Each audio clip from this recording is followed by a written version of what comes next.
Welcome to my channel YouTube study. मैं यहाँ पर जवाहर नवोदय विद्यालय प्रवेश परीक्षा क्लास 6 का सिलेबस कंप्लीट करा रही हूँ, जिसमें मैंने अभी फर्स्ट चैप्टर का एक वीडियो कंप्लीट किया है, जिसमें संख्या एवं संख्या पद्धति के विगत वर्षों के क्वेश्चंस किए हैं।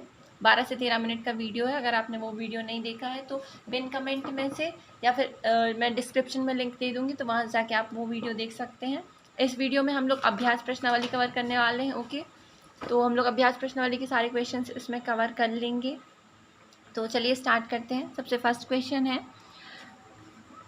कि 6 के स्थानीय मान तथा अंकित मान का अंतर क्या होगा। ओके, तो चलिए हम इसमें देखते हैं 6 का स्थानीय मान इकाई, दहाई, सैकड़ा, हजार। तो 6000 में से अंकित मान है 6 का, अंकित मान है 6। जब हम 6000 में से 6 को घटा देंगे तो हमें कितना प्राप्त होगा। ओके, तो ये हमें फर्स्ट आंसर मिल गया जब हमने इसे घटाया।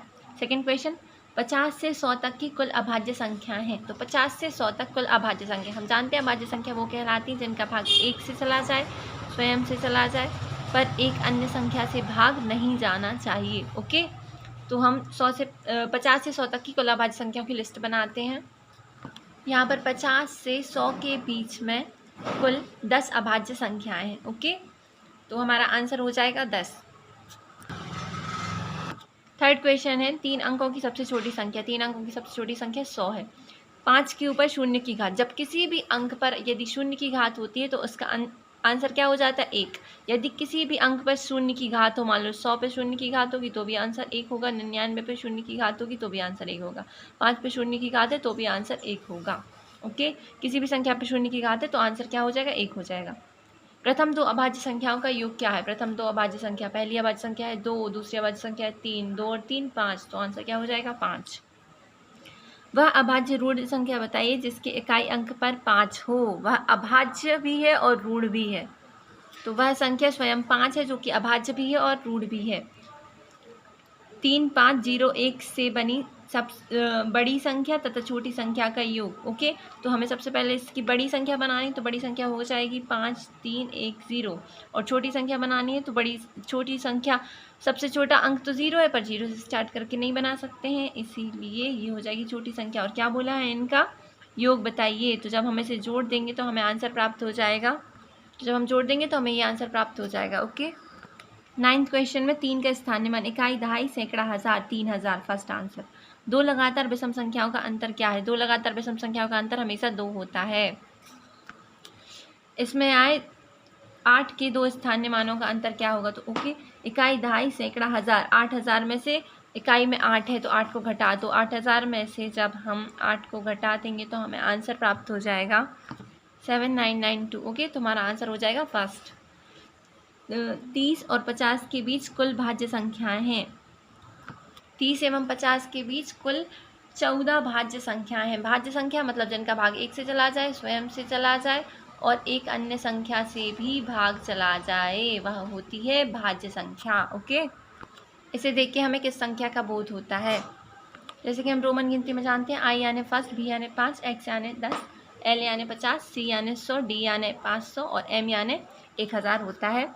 तो चलिए हम इसे पता करते हैं।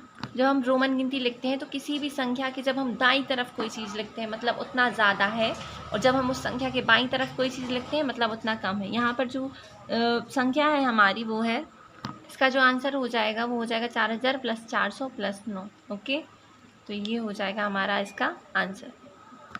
वह छोटी से छोटी संख्या कौन सी है जिसे किसी सम संख्या में जोड़ने या घटाने पर प्राप्त संख्या विषम होगी। तो वह संख्या है 1। जब हम 1 को जोड़ेंगे तो 1 को एक सम संख्या में जोड़ेंगे तो भी हमें विषम संख्या प्राप्त होगी, और 1 को जब हम एक विषम संख्या में जोड़ेंगे तो भी हमें, जब हम 1 को किसी सम संख्या में जोड़ेंगे या घटाने पर जो हमें प्राप्त संख्या होगी वो विषम होगी। 10 और 20 के बीच कुल कितनी अभाज्य संख्या हैं। तो चलिए हम इसकी लिस्ट बना लेते हैं। तो 10 से 20 के बीच में यहाँ पर 4 अभाज्य संख्याएं थी। ओके, तो ये हमारा आंसर हो गया 4 अभाज्य संख्या। इसमें 4 के स्थानीय मान और अंकित मान में अंतर बताइए। इकाई, दहाई, सैकड़ा, हजार, 10,000। ओके, तो चलिए हम इसको सॉल्व कर लेते हैं।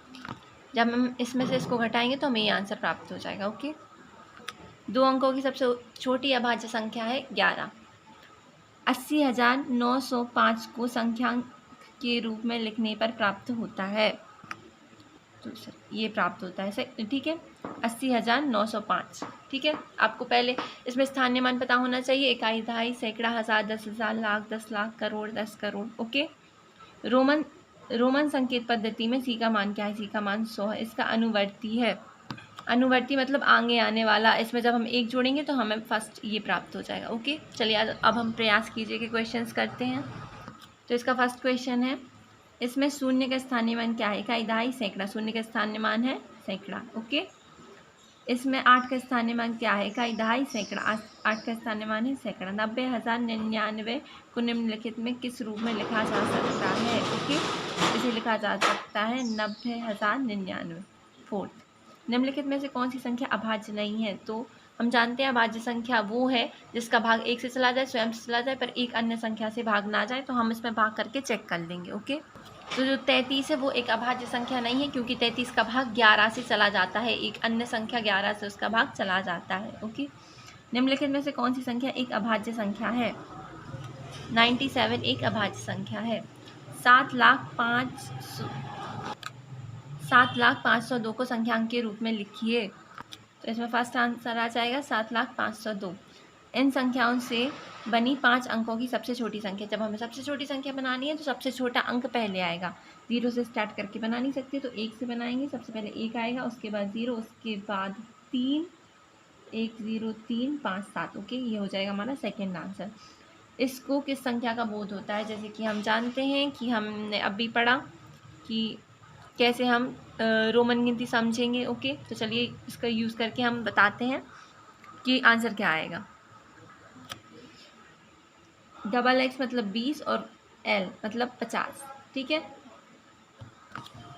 50 में 20 ज़्यादा और 8 ज़्यादा। 50 में 20 जोड़ेंगे तो हो जाएगा 70, और 70 में जब हम 8 जोड़ेंगे तो हो जाएगा 78। ओके, इसकी पूर्ववर्ती संख्या, पूर्व मतलब पहले आने वाली संख्या कौन सी है? तो इसके पहले कौन सी संख्या आएगी? ये फर्स्ट वाली, एक कम कर देंगे हम। निम्नलिखित में से कौन सी अभाज्य संख्या है? तो ये अभाज्य संख्या है। सबसे छोटी अभाज्य संख्या क्या है? हमें पता है सबसे छोटी अभाज्य संख्या 2 है। निम्न में से 3 का स्थानीय मान इकाई किस स्थान में है? तो ये आ जाएगा इकाई यहाँ पर 3, ये थर्ड नंबर वाला। ओके, 2 अंकों की बड़ी से बड़ी अभाज्य संख्या लिखिए। 2 अंकों की बड़ी से बड़ी अभाज्य संख्या 97 है। जब हम एक के ऊपर शून्य की घात देंगे तो उत्तर 1 हो जाएगा। किसी भी संख्या पर यदि शून्य की घात होती है तो उत्तर 1 हो जाता है। इसको 10 की घातों में विस्तारित रूप में लिखिए। ओके, तो इकाई, दहाई, सैकड़ा, हज़ार, 10,000, इसको हम लिख लेते हैं। चलिए, तो ये हमने हर चीज़ का स्थानीय मान लिख लिया। यहाँ पे इसको हम लिख सकते हैं 4 गुणित 10 पर 4 की घात, 3 गुणित 10 पर 3 की घात। इसको हम लिख सकते हैं 6 गुणित 10 पर 1 की घात, और इसको लिख लेंगे सिंपल। तो ये देख लेंगे हम कहाँ पर है। तो ये मिल रहा है हमें सेकेंड वाले में। ओके, इन सब के बीच में प्लस का निशान आ जाएगा। ठीक है, तो ये मिल गया हमें सेकंड वाले में। हमारा चैप्टर यहीं कंप्लीट हो गया। अब हम इसके बाद जो नेक्स्ट वीडियो है उसमें सारे इम्पोर्टेंट टॉपिक और क्वेश्चंस कवर करेंगे सेकंड चैप्टर के। तो thank you so much for watching my video. अगर आपको मेरा वीडियो पसंद आता है तो लाइक कीजिए, जिससे मुझे भी मोटिवेशन मिले। बहुत मेहनत लगती है यार वीडियो बनाने में। और प्लीज़ उन बच्चों के साथ शेयर कर दीजिएगा जिन्हें कोई अच्छा कोचिंग टीचर नहीं मिल पा रहा है, या फिर जो महंगी कोचिंग में पढ़ रहे हैं, उनके लिए थोड़ी सी हेल्प हो जाएगी। Thank you so much for watching my video.